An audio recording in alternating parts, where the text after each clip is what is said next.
Allah pemberi. Jadi kalau kamu juga ikut-ikutan, bukan jadi orang yang senang menerima, tapi jadi orang yang senang memberi, maka Allah Subhanahu wa taala akan alirkan kepadamu rezeki-rezeki yang bahkan dari arah-arah yang tidak disangka-sangka. Saudaraku sekalian yang saya muliakan, Bapak Maryam pernah bilang, Halimah jangan takut ngasih. Nak, jangan takut ngasih. Allah itu seringkali ketika kamu ngasihnya banyak, Allah juga ngasihnya banyak. Ketika Allah melihat kamu jalur keluar duitnya itu banyak, Allah juga bakalan ngasih itu buat memenuhi jalur keluarnya uang tersebut gitu. Assalamualaikum warahmatullahi wabarakatuh.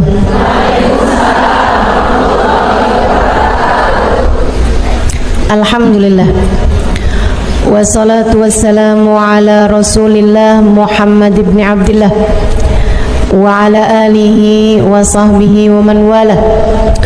Subhanaka la ilma lana illa ma 'allamtana innaka antal alimul hakim. Rabbi shrah li sadri wa yassir li amri wahlul 'uqdatan min lisani yafqahu qawli, amma ba'du. Baik, sebelum kita mulai, kita akan baca niat belajar bersama-sama. Mudah-mudahan ilmunya nanti sekali lagi jadi ilmu yang manfaat buat kita sekalian. Bismillahirrahmanirrahim. Nawaitu ta'allum wa ta'lim wan naf'a wal intifa' wal mudzakarah wat tadhkir wal ifadah wal istifadah wal hidza 'ala tamassuk bi kitabillah wa sunnati rasulillah sallallahu alaihi wa alihi wasallam wa du'a ilal huda wa dilalata 'alal khair ibtigha'a mardatihi wa qurbihi wa thawabihi wa husnil khatimah ma'al lutfi wal afiyah wa salahil aqibah birahmatika ya arhamar rahimin. La hadratin Nabi Muhammad sallallahu alaihi wasallam wa alihi washabihi azwaji wa dzurriyyati wa ahli baiti wasallim wa jamil anbiya wal mursalin wal ulul ajma'in. Anna Allah yaghfir lahum wa yarhamuhum wa ya'li darajatihim fil jannah wa yanfa'una barakatihim wa asrarihim wa anwarihim wa ulumihim wa nafaatihim fid din wa dunya wal akhirah. Al-Fatihah, baca bersama-sama. A'udzu billahi minasy syaithanir rajim. Bismillahirrahmanirrahim. Alhamdulillahi rabbil alamin. Ar-Rahmanir Rahim. Maliki yaumiddin. Iyyaka na'budu wa iyyaka nasta'in. Ihdinas siratal mustaqim. Siratal ladzina an'amta 'alaihim ghairil maghdubi 'alaihim waladdallin. Amin. Taqabbalallahu minna wa minkum, taqabbal ya karim. Allah tuh mau ngasih rezeki sama orang nggak pakai ada hitung-hitungannya, gitu kan? Pokoknya itu urusan langit, udah bener-bener yang Allah bilang rizqukum fis samai wa ma tu'adun, kata Allah. Rezeki kalian sudah selesai aku atur dari langit. Rezeki kalian sudah selesai aku atur dari langit. Saudaraku sekalian yang saya muliakan, nah kalau kita kepengen gitu kan kayak rezekinya digampangin, cara dapatnya gampang, menyenangkan, itu juga sama Allah udah dikasih clue-cluenya. Salah satu cluenya adalah dengan rajin sedekah. Salah satu cluenya adalah dengan rajin memberi, bukan hanya sedekah. Sedekah itu untuk orang yang kita tahu memerlukan. Tapi kalau memberi buat siapapun, termasuk kita ngasih sama orang yang kita sayangi, ngasih hadiah, gitu ya. Buat orang tua kita mampu, tapi kita seneng aja ngasih hadiah sama mereka gitu misalnya. Kita suka ngasih kepada saudara-saudari kita, kakak adik kita, walaupun kita tahu dia mampu, tapi misalnya kita habis jalan-jalan condet, kita beliin duku, udah nggak ada ya, kita beliin salak condet kan, dulu mah masih ada tuh, ingat tuh, gitu. Saudara sekalian yang saya muliakan, itu memperbanyak rezeki, mempermudah rezeki, mempermudah jalurnya rezeki yang sudah Allah Subhanahu wa taala bagikan kepada kita, teman-teman saya sekalian. Nah, ini saya ingat ucapan Hubabah Maryam Al-Haddar, guru saya almarhumah. Beliau itu orang paling dermawan yang pernah saya kenal. Pasti ada banyak orang-orang dermawan, tapi orang paling dermawan yang saya kenal Hubabah Maryam Al-Haddar. Saudara sekalian, beliau tuh kalau bepergian bisa jadi lupa bawa uang buat belanja, lupa bawa uang buat apa, tapi nggak pernah lupa bawa uang buat sedekah. Karena memang ini orang satu senengnya ngasih luar biasa. Siapapun aja dia kasih. Anak-anak ketemu dia kasih, orang tua ketemu dia kasih. Dan dari Hubabah Maryam tuh saya juga jadi ngerti bahwa ternyata semua orang suka dikasih. Subhanallah, semua orang tuh seneng aja dikasih gitu. Walaupun dia orang mampu sekalipun gitu ya, tapi kalau dikasih tuh kok seneng aja gitu. Betul nggak? Ini yang katanya Nabi Muhammad, tahadau tahabu, saling beri hadiahlah kalian, maka kalian akan semakin saling sayang, semakin saling cinta. Makanya para ibu mesti yang besar hati buat selalu bisa ngasih sama anak-anaknya, para istri ngasih buat suaminya, gitu kan ya, saudara ngasih buat saudaranya, dan seterusnya gitu. Itu memang adalah bagian dari kita pengen cari ridha Allah SWT. Irhamukillah, dengan cara memberi tersebut itu ya, ngambil sifatnya Allah SWT. Allah tuh mu'ti, Allah pemberi. Jadi kalau kamu juga ikut-ikutan, bukan jadi orang yang senang menerima, tapi jadi orang yang senang memberi, maka Allah SWT akan alirkan kepadamu rezeki-rezeki yang bahkan dari arah-arah yang tidak disangka-sangka. Saudara sekalian yang saya muliakan, Hubabah Maryam pernah bilang, Halimah jangan takut ngasih. Nak, jangan takut ngasih. Allah itu seringkali ketika kamu ngasihnya banyak, Allah juga ngasihnya banyak. Ketika Allah ngelihat kamu jalur keluar duitnya itu banyak, Allah juga bakalan ngasih itu buat memenuhi jalur keluarnya uang tersebut gitu. Atau Bapak kayak begitu, jangan takut buat ngasih. Nah, jangan takut buat ngasih.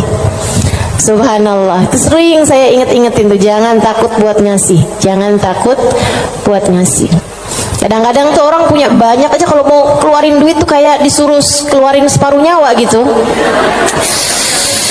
penuh perhitungan ya. Makanya ada satu cerita, salah satu dari habaib teriak-teriak manggil anaknya. Misalnya anaknya namanya siapa? Husin misalnya. Sen, anaknya sebelah saya nih yang namanya Husin. Sen, si Husin ini kan dia dengar panggilan, tapi dia nggak tahu ayahnya ada di mana. Dia bilang, Bang Abah ada di mana sih Bah? Ini Husin Bah, lebih Bah. Kata Abah, ya kamar mandi nak. Iya Bah, dikirain suruh ngambil sabun, apa kehabisan odol gitu kan. Sen, tolong ambilin duit Abah nak, ada di gesper Abah warna hijau. Iya sih, habaib-habaib kita suka punya gesper warna hijau. Gespernya habaib tuh ya. Jadi gespernya dipakai bukan buat celana panjang, tapi buat sarung. Ada yang tahu nggak? Anak-anak zaman sekarang nggak pada tahu nih, nggak seru ah.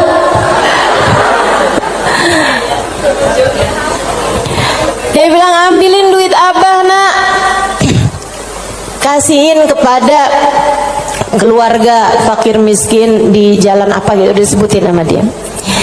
Dikerjain sama anaknya saat itu juga, diambil uangnya kemudian diserahkan kepada keluarga yang dimaksudkan sama abahnya. Habis dia pulang, dia bilang sama abahnya, "Bah, abah kenapa sih bah sampai repot-repot lagi di kamar mandi, bukan nunggu aja ntar keluar?" Abahnya bilang, "Nak, kalau keluar setannya lain lagi."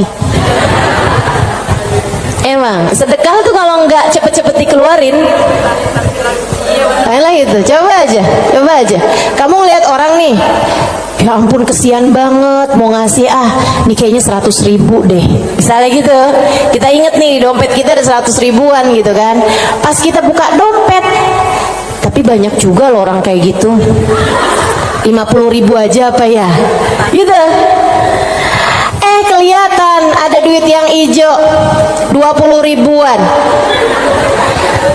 terakhir keluarnya berapa? 5.000. Ada yang pernah begitu? Mana orangnya? Saya. Urusan sedekah luar biasa. Kalau nggak cepet-cepet dikerjain, luar biasa setannya teman-teman sekalian. Makanya mudah-mudahan Allah Subhanahu wa taala selamatkan kita dari segala sifat pelit-pelit ini nih. Baik itu yang namanya syuh ini udah pelit yang banget pelitnya, ataupun bakhil orangnya ya. Kalau yang tadi atas syuh orangnya namanya syahih. Kalau yang kedua nih bakhil, yaitu orang yang pelit sama apa yang dia punya, ama yang jadi miliknya dia mau ngeluarinnya tuh penuh dengan perhitungan.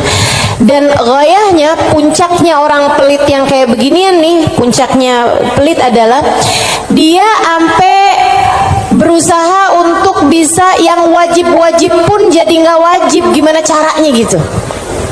Kayak bayar zakat gitu kan, mikir-mikir mau bayar zakat harta 2,5% dari harta kita di akhir tahun. Itu kan kalau mau dicari-cariin jalannya biar nggak keluar zakat, bisa teman-teman, bisa. Terutama nih orang-orang kayak saya nih, belajar fikih kelamaan, belajar fikihnya lama, saya tahu persis cara mengelabui hukum Islam. Tetapi teman-teman sekalian, ilmu ini walaupun saya mengetahuinya, saya tidak akan mengamalkannya buat diri saya pun juga buat orang lain. Kenapa gitu? Kamu sedang mengelabui siapa? Bukankah Allah Maha tahu segalanya? Kamu mau nih gimana caranya biar duit saya nih nggak saya zakatin? Oh, kamu begini, misalnya gitu ya. Sekedar dirubah bentuk duitnya itu, jadi tanah, jadi rumah, kan zakatnya setahun lagi. Bisa aja kayak begitu. Akan tetapi teman-teman saudaraku sekalian, sekali lagi ini pengelabuhan urusan dunia. Tapi kalau urusan di hadapan Allah Subhanahu wa taala, Allah tahu segalanya. Allah paham niatmu, mau deket haul, mau deket waktunya wajib mengeluarkan zakat, kamu beli tanah biar duit kamu berubah jadi tanah untuk menghindarkan kewajiban zakat. Allah paham betul urusan apa yang ada di dalam hatimu itu. Jadi janganlah sok-sokan cari-cari. Mungkin ada pendapat lain yang bikin ini jadi nggak wajib, misalnya gitu kan? Ada aja, bisa aja teman-teman saudara sekalian. Orang yang belajar fikih bertahun-tahun itu akan ngerti caranya hal-hal yang seperti itu. Tapi tentu saja kita tidak akan mengamalkannya, sebab yang kita cari bukanlah pandangan manusia, yang kita cari bukanlah hukum dunia, akan tetapi yang kita cari adalah yang di sisi Allah Subhanahu wa ta'ala. Saya jadi ingat sama Syaiban. Ini yang dianggap sama Imam Syafi'i sebagai salah satu guru-gurunya Imam Syafi'i. Imam Syafi'i satu hari ditanya sama muridnya Imam Ahmad bin Hanbal, siapa aja guru-gurumu tuan? Sebutin sama Imam Syafi'i, fulan bin fulan, fulan bin fulan, fulan bin fulan. Kata Imam Syafi'i, Syaiban Ar-Ra'i. Siapa? Syaiban Ar-Ra'i. Kok saya nggak pernah dengar ya yang satu ini? Imam Syafi'i itu orang pinter, saudaraku sekalian, sangat pinter. Nih saya ceritain kecerdasan, kepandaian Imam Syafi'i. Imam Syafi'i itu kalau mau ngafal halaman 276, 277-nya ditutup dulu. Kenapa gitu? Karena kalau saya kelihatan suka ikutan masuk juga. Kecerdasan jenis apa itu coba? Ini kayaknya udah tingkat langit ke-7 nih cerdasnya nih. Itu bisa-bisanya gitu. Saya kalau mau ngafalin halaman misalnya 276, saya baca berulang-ulang, itu pun juga masih belum apal-apal gitu kan. Besokannya lagi saya ulang lagi, besokannya lagi saya ulang lagi juga gitu. Karena kalau nggak diulang-ulang ntar kayak suka gampang lupa sih. Sedikit sekalian yang saya muliakan, ini buat ibu-ibu sih kayaknya nggak relate deh. Kita nih kadang-kadang baca surat Al-Kafirun aja bu, ujungnya nggak ke bawah-bawah. Bismillahirrahmanirrahim. Qul ya ayyuhal kafirun la a'budu ma ta'budun wa la antum a'biduna ma a'bud wa la ana a'budu ma abattum wa la antum a'biduna ma a'bud wa la ana a'budu ma abattum wa la antum. Mana dia nih ujungnya nggak kena-kena.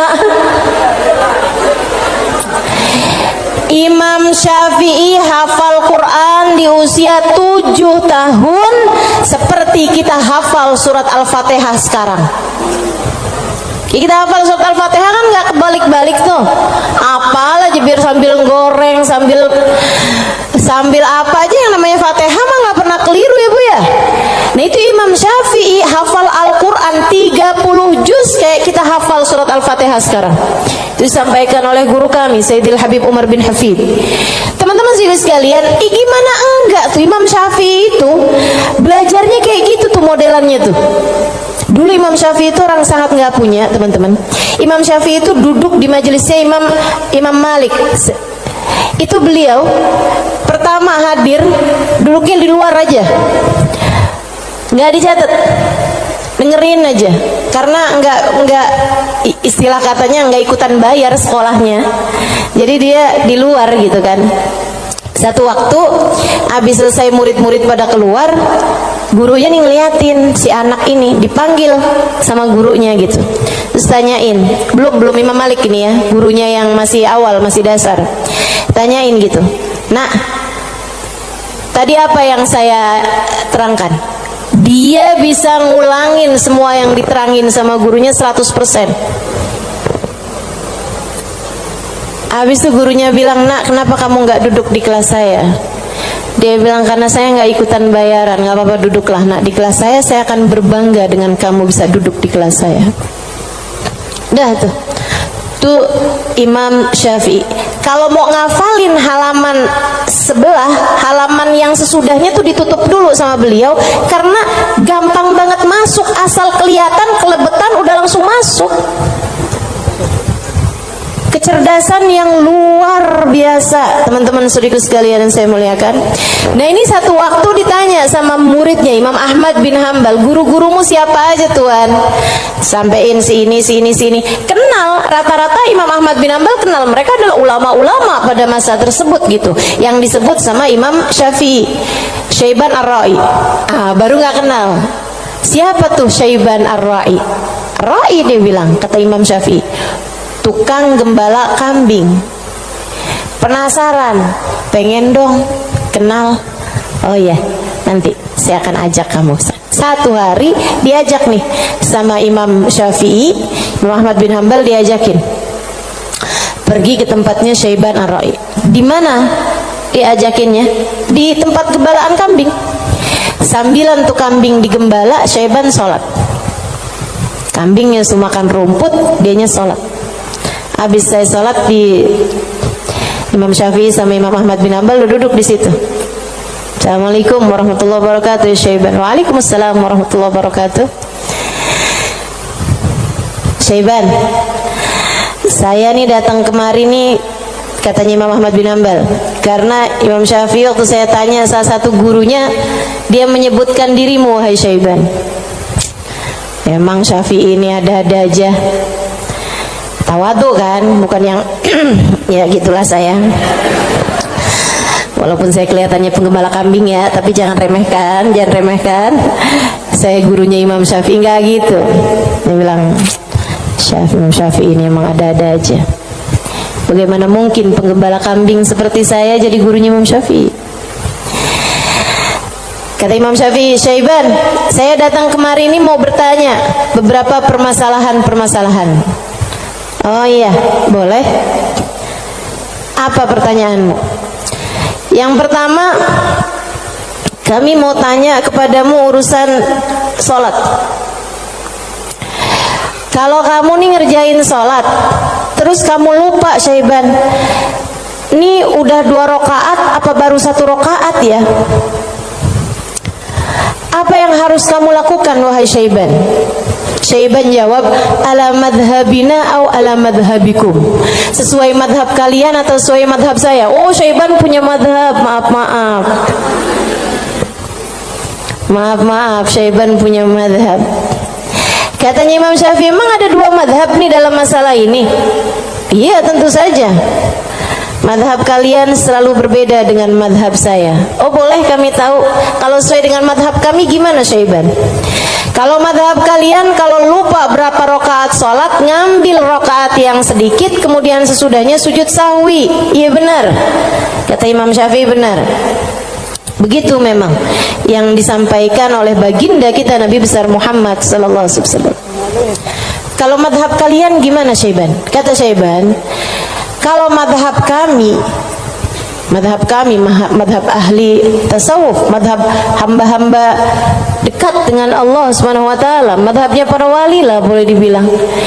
Dia bilang, kalau kami sholat menghadap Allah tapi kami sampai lupa berapa rakaat kami menghadap kepadanya, artinya kan pikirannya kemana-mana.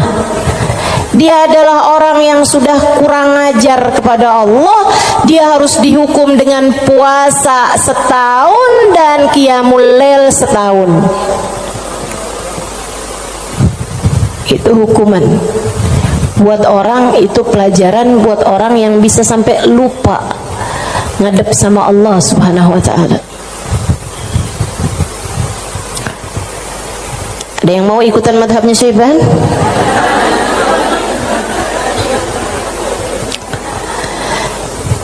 Oke.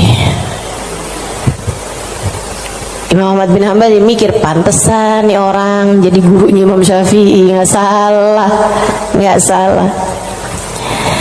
Dia bilang, pertanyaan yang kedua, wahai Syaiban, ini saya mau nanya urusan zakat. Baik. Ini kan kamu kan punya banyak kambing nih, Syaiban nih. Yang kamu gembalakan nih kambing-kambing mau bukan? Iya, kambing saya, kata Syaiban. Ada kayak berapa ekor lah kambingnya. Dia bilang, berapa zakatnya kambingmu ini, wahai Syaiban? Syaiban kembali nanya, ala madhabina am ala madhabikum? Madhab saya apa madhab kalian? Dia bilang, emang ada 2 madhab juga nih dalam urusan zakat ini nih? Iya, selalu ada opini-opini, pemahaman-pemahaman dalam urusan agama. Dan teman-teman, agama Islam ini satu-satunya agama yang memperbolehkan kamu untuk, bahkan menyuruh kamu untuk selalu berpikir. Agama yang paling natural, agama yang sesuai sama pola pikir manusia. Kamu harus berpikir biar selamat dari api neraka. Kamu harus berpikir, gitu kan? Bahkan Allah ketika menceritakan tentang orang-orang ahli neraka, lahum qulubun la yafqahuna biha, kata Allah. Mereka punya hati, punya pikiran, tapi nggak dipakai mikir. Akhirnya jadi ahli neraka. Orang selalu aja tuh, fa'tabiru ya ulil albab, gitu kan? Maka ambillah pelajaran dari sini, wahai yang berpikir. Disuruh berpikir. Kita ini dalam Islam ini disuruh berpikir, nggak boleh kayak yang ya udah ini doktrinnya agama, udah ikut aja, nggak bisa. Islam ini adalah agama yang selalu memerintahkan kamu buat berpikir. Makanya Syaiban kepikiran tuh jawaban-jawaban yang tidak sesuai dengan konteks fikih, tapi tidak salah. Teman-teman, ya orang yang lupa rakaat kemudian dia merasa bahwa dirinya adalah seorang yang kurang ajar sama Allah Subhanahu wa ta'ala karena menghadap Allah, tapi kepikirannya gelambiar kemana-mana. Kalau dia kemudian menghukum dirinya sendiri dengan puasa sepanjang tahun, yaitu tentu adalah sesuatu hal yang luar biasa tingginya gitu. Seseorang yang sudah mencapai tingkat spiritualitas yang sangat-sangat berkelas. Ditanya nih urusan zakat nih. Berapa zakatnya wahai Syaiban? Katanya Syaiban, ala madhabina am ala madhabikum? Sesuai dengan madhab kalian apa sesuai dengan madhab saya? Kalau madhab kami gimana Syaiban? Orang kan biar tahu kan mesti tahu perbandingannya. Oh kalau madhab kalian 40 ekor kambing, 1 ekor kambing, 121, 2 ekor kambing, selanjutnya setiap 100, 1 ekor kambing. Iya benar. Kayak gitu tuh. Zakatnya kambing menurut Islam sesuai dengan apa yang sudah diajarkan baginda kita Nabi besar Muhammad. 40 1 ekor kambing, 121 2 ekor kambing, selanjutnya setiap 100 1 ekor kambing. Jadi kalau kamu punya 900 ekor kambing berarti 9 ekor gitu. Kalau menurut madhab kalian gimana wahai Syaiban? Syaiban kemudian menjawab, kalau madhab kami, saya ini budak, budaknya Allah. Innama ana abd, saya ini adalah budak, budaknya Allah. Dan seorang budak tidak memiliki harta, sebab semua harta budak adalah harta majikannya. Dan itu benar, harta budak adalah harta majikannya. Jadi kambing-kambing saya ini ya udah terserah Allah aja. Kalau diperlukan saya kasih, kalau nggak diperlukan nggak saya kasih. Kalau kemudian misalnya nih punya kambing 20 gitu kan, tapi nih lagi ada orang mau ngawinin nih perlu 3 ekor kambing, ya udah keluarin 3 ekor kambing. Saya nggak pernah merasa memiliki kambing-kambing saya. Berapapun yang diperlukan akan saya keluarkan, sebab bukan milik saya, semua hanyalah milik Tuan saya. Saya hanyalah budak, yang saya miliki adalah miliknya Tuan saya. Tuh, hamba berkelas. Makanya mereka tuh ngeluarin duit sebanyak apapun nggak pernah merasa berat. Kenapa? Ngerasanya cuma dititipin doang, nggak pernah ngerasa itu adalah milik dia gitu. Ngerasanya cuma dititipin doang. Makanya sedekahnya gede-gede teman-teman, berjuang dengan hartanya tuh besar-besar. Dan saya ketemu orang-orang semacam itu, punya duit berapa dikeluarin segitu-gitunya tuh. Itu ketemu orang-orang yang seperti itu gitu. Masya Allah, Masya Allah. Mudah-mudahan Allah angkat kepelitan dalam diri kita, insya Allah. Semoga Allah angkat sifat bukhl dalam diri kita, sifat syuh dalam diri kita ini. Amin ya rabbal alamin. Wa amma man bakhila bil infaq fi wujuhil khairat. Adapun orang-orang yang pelit dalam menafkahkan hartanya pada jalan-jalan kebaikan, wa taraikir kurubat, dan arah-arah gurubat, arah-arah ibadah. Maksudnya kalau disuruh keluarin hartanya buat yang lain misalnya gitu ya, dia ngawinin anaknya, wuh jor-joran tuh. Tapi kalau giliran suruh nyumbang,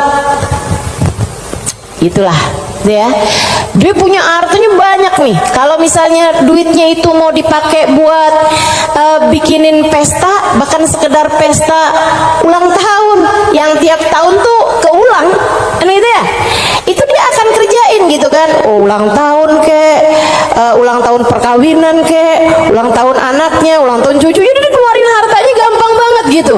Tapi giliran bikin maulid dong, ini kan lagi bulan maulid, udah banyak kok yang bikin maulid. Ya kalau gitu nyumbang deh buat orang yang bikin maulid, udah banyak yang nyumbang buat bikin maulid gitu. Jadi kalau urusannya yang kebaikan-kebaikan gitu kan, tuh ada pondok pesantren tuh lagi susah, oh ya udah deh ntar aneh sampein deh sama orang itu tuh, orang itu kaya tuh, banyak tuh duitnya tuh. Dia lupa kalau duitnya juga banyak.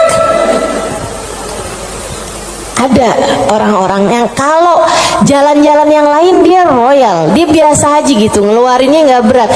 Tapi di saat dia suruh ngeluarin untuk jalan-jalan kebaikan, dia ngerasa berat. Yang kayak begini, ma'at tamakkun min dzalik, padahal dia mampu untuk melakukan itu, fahaluhu ahwan min halil ladzi qabla, keadaan dia masih lebih mending daripada keadaan orang-orang yang di atasnya, yang syuh atau yang syahih atau yang bakhil tuh ya. Yang atasnya itu sampai dengan yang wajib-wajib aja dia nggak mau keluarin. Kalau yang ini, yang wajib sih dia keluarin sih, yang wajib dia keluarin. Cuman kalau yang sunnah-sunnah gitu, kayak nyumbang-nyumbang, ngasih-ngasih sama orang, gitu-gitu dia, tar dulu deh, duit saya juga nggak segitu banyaknya, gitu kan.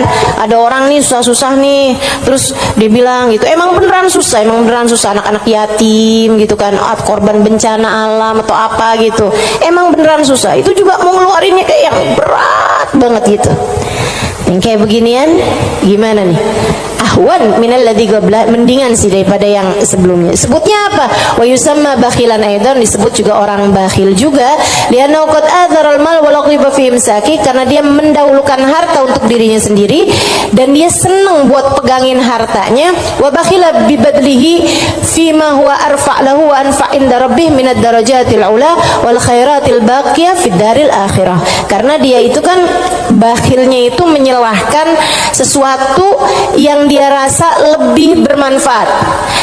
Kalau dia disuruh nyumbang nih, kayak dia akan mikir yang daripada saya nyumbang, mendingan juga buat sekolah anak aja nih dulu, mendingan buat ngirimin anak dulu aja, mendingan buat ini aja, mendingan buat itu aja. Kayak yang dicari-cari gitu keperluan dia itu, mendingan ganti horden aja, mendingan ganti karpet aja, mendingan ada pintu model baru, mendingan saya ganti pintu aja, mendingan saya, pokoknya gitu aja gitu. Daripada dia mencari-cari, maksudnya daripada dia mengeluarkan hartanya untuk urusan-urusan yang sifatnya akhirat, dia akan lebih memilih untuk yang buka cabang aja, buka usahanya lebih luas aja, mendingan ini aja, mendingan itu aja, kayak gitu-gitu. Atau bahkan mendingan buat kawin lagi aja. Itu ngebantu orang juga. Dia akan nyari perempuan yang miskin juga. Gimana tuh? Wa madamal insan yarja imsakul mal ala badli fi mahabillah wa maradi fa huwa ghairu khalin an syai'in minal bukhl. Dan sesiapa orang, selagi seseorang itu masih lebih mendahulukan, masih lebih mementingkan megang hartanya daripada menyerahkannya di jalan yang diridhoi Allah dan yang dicintai Allah, maka artinya orang tersebut belum kosong dari sifat pelit. Artinya dia masih punya sifat pelit dalam dirinya. Uang kamu nih antara kamu serahkan buat beli sesuatu duniawi, sama kamu serahkan buat kepentingan akhirat, kamu ringanan mana? Ya kita masih lebih ringan untuk urusan-urusan dunia kita kan? Betul nggak? Atau untuk antara kamu keluarkan di jalan Allah dengan kamu tabung, kamu masih beratan mana? Ya beratan ngasih lah. Kalau buat nabung kan ya buat diri kita sendiri, itu investasi masa depan, harus kita pikirkan juga kan. Nah itu berarti kata Imam Ghazali, Imamul Haddad, sini Imamul Haddad yang bilang ya, bukan saya ya. Berarti dia ya memang masih pelit juga. Kamu masih pelit. Selagi antara uang kamu pakai buat tabungan sama uang kamu serahkan untuk jalan-jalan kebaikan, kamu masih memilih untuk nabung.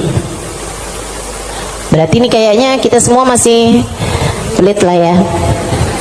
Udah kita sepakatin aja dah, masih pelit semuanya. Ya Allah, ya Allah. Makanya masih harus terus-terusan berdoa, Allahumma inni a'udzubika minal ajzi wal kasal wa'ud. Allahumma inni a'udzubika minal hammi wal hazan wa a'udzubika minal ajzi wal kasal wa a'udzubika minal jubni wal bukhl wa a'udzubika min ghalabatid dain wa qahrir rijal. Itu masih harus terus-terusan kita baca teman-teman, tiap hari, tiap pagi kita baca doa itu. Ya Allah, beri kami hidayah untuk bisa ringan tangan dalam memberi, enggak terus-terusan pelit sama apa yang kami miliki ya Allah. wala yakunul insan jawadan sakhiyan hatta yakuna badrul mal fi mahabbillah arja inda wa ahab ilaih min imsaki. Dan seseorang itu belum bisa disebut dermawan, belum bisa disebut sakhi, belum bisa disebut orang karim, orang dermawan sampai dia merasa bahwa menyerahkan uang di jalan Allah lebih dia sukai daripada menabung, daripada pegang duit itu, daripada dia nggak ngasihnya di jalan Allah gitu. Kalau kamu ngerasa masih ngasih itu lebih berat daripada kamu pegang, nah itu berarti kamu masih pelit. Tapi kalau kamu ngerasa yang ngasih lebih kamu sukai daripada kamu pegang, gitu ya, itu berarti kamu adalah seseorang yang dermawan. Udah jadi tambah jauh aja nih kita nih. Fa'lam dzalik wa'mal alaih. Ketahuilah hal ini dan amalkanlah. Wallahu yatawalla hudak. Semoga Allah Subhanahu wa taala memberikan petunjuk kepadamu. Amin ya rabbal alamin. Wa minal muhlikat, dan salah satu dari sifat-sifat yang dapat menghancurkan seseorang, salah satu dari sifat-sifat penghancur amal ibadah seseorang, salah satu dari sifat-sifat yang dapat meluluh lantakkan dirimu, menurunkan nilaimu di mata Allah Subhanahu wa taala adalah al-ghurur, sifat